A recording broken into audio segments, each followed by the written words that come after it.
Right. Welcome to Zimbabwe. Welcome to Matabeleland North Province. Welcome to Hwange Rural District. We're here at Lanyula Cultural Village, and we're showcasing our products. The next generation of African villages that we are developing. This is what Zimbabwe would look like in the next 10 years' time. And we're developing rural areas that will attract people to come in to visit our rural areas, promoting rural tourism, and also bringing rural sustainability and social mobility in Zimbabwe. And we think this is the way forward for rural communities here in Matabeleland North, in Hwange Rural District. By the way, my name is Taku Amutefa, and I've got guests that have visited us here, and we'll be talking to them to find out more how they're experiencing Lanyula Cultural Village, and we'll also find out what else we can change or improve to bring this product to the people of Zimbabwe. Right, to my right, tutambiri. Tutambiri. Makadi zvenyu. Tiripo Makadi. Mabva nepi? Tabva kuHwedza. Hwedza district. Hwedza district. Marsh East province. Marsh East. Yeah. Okay, and they're visiting Victoria Falls, they're visiting Hwange. Exactly. Good.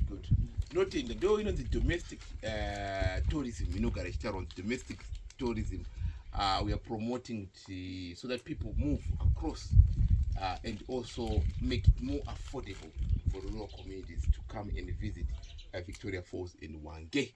So far mazvona sei mashanya kwedu totenda kumasiya kuri sei kuHwedza. Aiwa kuHwedza kwakanaka chaizvo, tinongotenda Mr. Mutefa. Okay. Tasvika paLanyula tinofara chaizvo. Okay.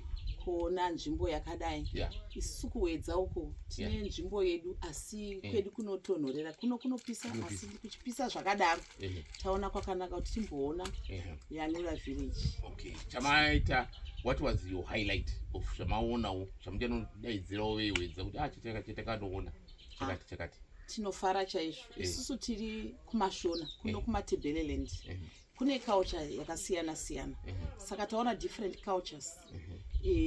Kuno kune Matonga, kune Manambia, kune Mandebele, kune vamwe vabva kuMhondoro, all the way from Mhondoro. Kwakuitawo traditional dance, zvinhu zvakasiyana siyana. Tadzidzawo verozhi kuti vairarama sei, vakagara sei, ende kugara kwemachiefs ekuno kuvaigara sei nemadzimai avo. Kune macultural huts ataona, the way they live zvati impressa. Tikaona vane machalets avainawo ekugara, vane dzimba dzakanaka dzekuti vanhu vakauya tinokwanisa kuya nemafamilies edu, tinokwanisa kuya macouples, tinokwanisa kuya maindividuals, tinokwanisa kuya nevana vedu. Pari environmental friendly free. Panokwanisa kuya vecampsite, vana vekuita zvemachechi, vana vechikoro vari free kungoya vachiita zvavanoda pano. Tinotenda. So tiri kuona kuti cultural tourism nerural tourism iri kufamba munyika yeZimbabwe. Vanhu vari kukwanisa kufamba across kumaprovinces vachipfashanya. Tinozvitenda nekupromota kwamaita. No, toti mudzoke zveChristmas tokuona here? Aiwa, tinofara kuti tinofanira kunge tichidzoka. Ende tiri kukurudzirawo all over Zimbabwe kuti uyai muone paLanyula. Pane vanhu vane rudo, vanobata vanhu zvakanaka. Takaona vakawanda, vamwe vakabva kuChiredzi, all the way from Chiredzi. Vamwe takaona vakabva kuPlum Tree, vaita traditional dance. Saka tiri kukurudzirawo kana vedzimwe nyika chaidzo kuti uyai muchiona paLanyula. Pane zvakawanda zvavanokwanisa kuti vatipe ende traditional dishes. Tinofara nezvamunotitira pano paLanyula. Murambe makadaro. Tinotenda nemashoko yayo. Right, mufambe zvakanaka kana muenda kuHwedza. Muwataurirawo kuti kune kwekushanya kunoku hamudi kuti mutengese mapapu kana kutengesa itsvo kuti muuye kuholiday kwakachipa, kuchipa chaiko kunzi kuchipa.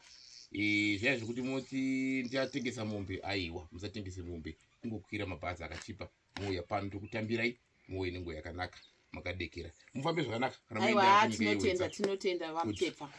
Right, tichienda kuno titambire. Tambira. Good. Mabvepi ku? tabva pamutare Kamutare. kumakomoyo. Makomoyo. Okay, munoitwa? Ndinoitwa Muradzikwa Nyasha. Okay. Tinotenda. Tinotenda. Kwa magusi yakuri sei? Mutare iri nani zvayo. Okay. Tinongotenda kufambiswa zvakanaka kusvika kuno. Kunoko. Ana waso.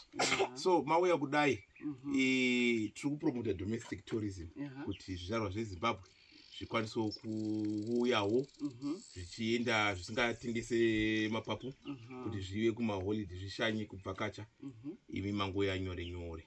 Saka vanhu vemutare munovaudza kuti kudii? Chandafarira pano sezvo kunyangwe nevatungamiriri venyika vachiti nyika inovakwa nevene vayo, izvi ndazvifarira izvi Mr. Mutepa. Taiti pamwe maybe zvinoitwawo kune dzimwe nyika, but Zimbabwe tiri kutobudirira chaizvo. Saka ndiri kufarira zviri cultural zviri pano, sezvo tichingoonawo kunyangwe namai Auxiliary Mnangagwa vari kupromota iyo yezvi traditional meals. Tiri kuona futi kuti paLanyula pane ma-traditional meals vari panapa. Takanga takasvikira mutambo wanga uripo, tikadya apa paine nyimo, nzungu, mufushwa, even brown rice. Ndakafarira chiitiko chiri pano. Saka tiri machampion egastronomy. Tinotenda. Rambai makadaro. Rambai makadaro. Right, tinotenda nekuramba makatisapota kudaro. Zvizhinji tinoona zvizvarwa zveZimbabwe zvisingawanzosimudzire zvimwe zvizvarwa zvenyika yavo vachida zvekunze. Vanopromota tourism munomu vari kukurudzira kuti vanhu vaite inonzi domestic tourism. Zvizvarwa zvenyika yeZimbabwe zvifambe zvichionawo nzvimbo dzakasiyana siyana, muchisapotawo zvizvarwa zvenyika zviri kutrayawo kusumudza nyika. Tinoti izvozvo zvirambe zvakadaro, zviende mberi. Right from Matabeleland North, from Hwange Rural District, from Lanyula Cultural Village, my name is Taku. Thank you. We hope to see you again. You'll be the next guests here at Lanyula Cultural Village, and hope to see you again. Thank you.